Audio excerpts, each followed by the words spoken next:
Stan Gibilisco here, proprietor and operator of amateur radio station W1GV, Whiskey 1 Good Vibrations. Something's really been eating at me for the past 24 hours or so, and that has to do with the video that I uploaded entitled, What is Ham Radio?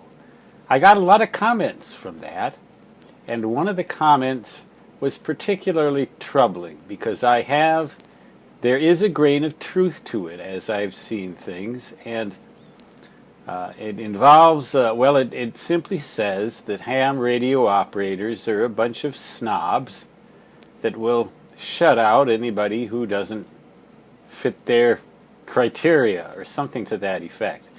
In other words, it implies or states that ham radio operators have a snobbish, exclusive attitude. Well, I think whenever you start generalizing about people, you can get into trouble. At least I know I can. I'll talk about myself.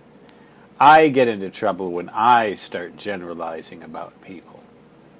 But I became curious about this fellow and clicked on his data, and he sounds like a really cool guy. You know, when I look at his radio activities and things like that, he looks like he knows a lot of stuff.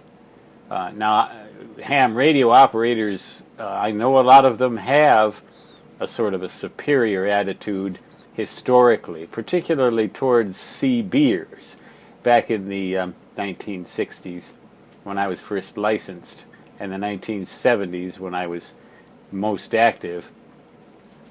Ham radio operators used to refer to CB as the chicken band. Chicken, presumably because they were afraid of the exam, and in particular the Morse code requirement, I guess.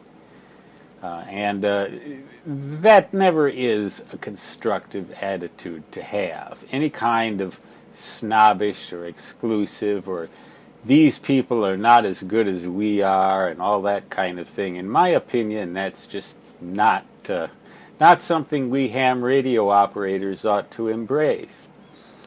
Ham radio celebrated its 100th, well, the American Radio Relay League celebrated its 100th anniversary last year.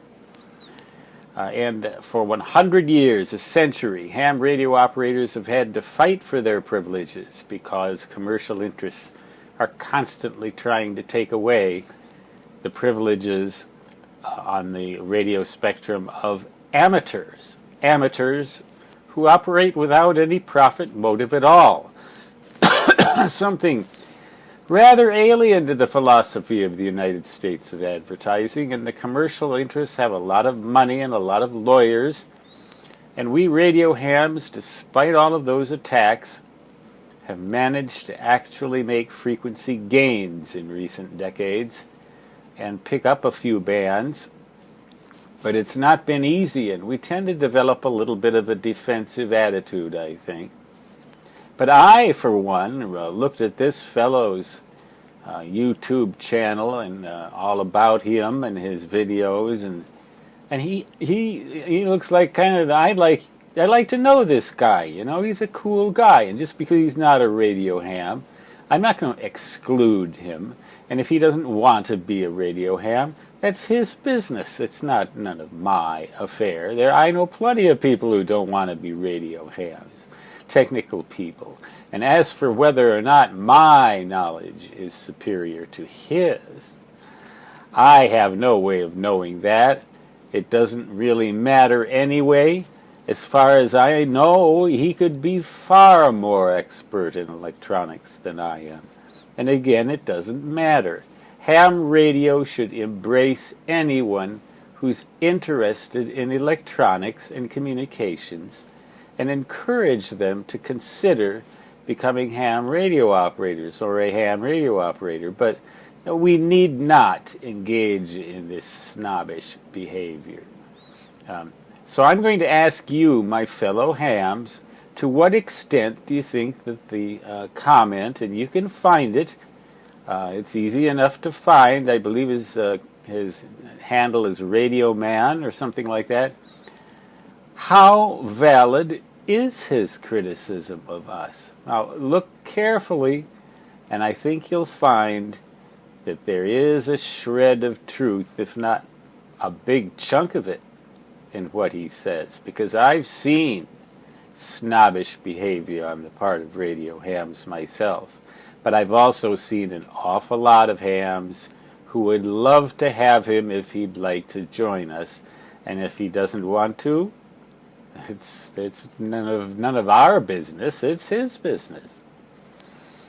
So I know I'm probably going to invite some negative feedback for myself here by what I've said.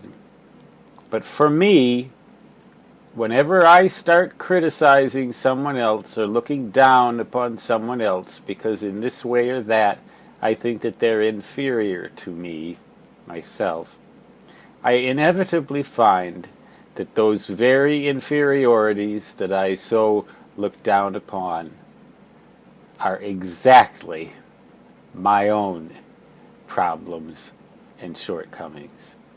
It never fails. It's amazing. If you want to find your own faults, go looking for faults in other people, and you'll see them. People are like mirrors. Treat them well, they'll treat you well. And if he, for some reason, just doesn't like ham radio operators, there's no skin off my nose. There shouldn't be any skin off of anybody's nose. We have enough negativity floating around in this universe already. I encourage anyone who wants to become a radio ham to go ahead and try, and as I've done in the past, I recommend the American Radio Relay League publications. That organization, who, founded by Hiram Percy Maxim 100 years ago, has fought for and retained the frequency privileges of ham radio operators and will continue, the ARRL will, for a long time. And there's no need to involve snobbishness at all. So I hate to get into controversial things, but this has really been eating at me because there is some truth to what he has said. Stan Gibilisco, Whiskey 1 Good Vibrations. Good vibrations extending to everyone, including Radio Man and CBers and a whole lot of humanity. I'm such a benevolent guy, aren't I? 73. Until next time, so long.